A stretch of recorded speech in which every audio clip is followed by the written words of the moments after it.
Hello, this is Jen with another video from Blockfolio customer support. In this video, I want to cover our modified search feature and show you how to add new coins to the home page.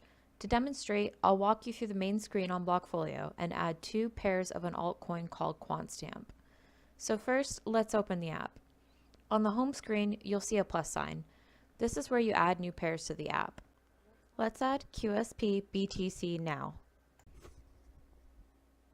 The first field you see when you tap the plus sign is the trading pair field, which shows the ticker symbol of the token denominated by another token or fiat. You can think of the denominator as the unit of measurement you'll use to see the change in your altcoin.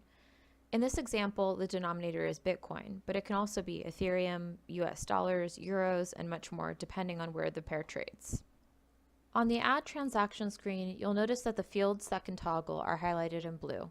Tapping on them will either create a drop-down menu or allow you to edit that field. Once you have your trading pair, exchange, trading price, and date selected, you can go ahead and hit save on the top right-hand corner of the app. This will bring you back to the home page where we can add our second pair of QSP now. Tap the plus sign at the top right-hand corner of the app. You'll be brought back to the Add Transaction screen where instead of adding the BTC pair, you can now add the Ethereum pair and return back to the home page. Now, instead of viewing just one pair of QSP, you should have two, one measured against Bitcoin and the other measured against Ethereum simultaneously.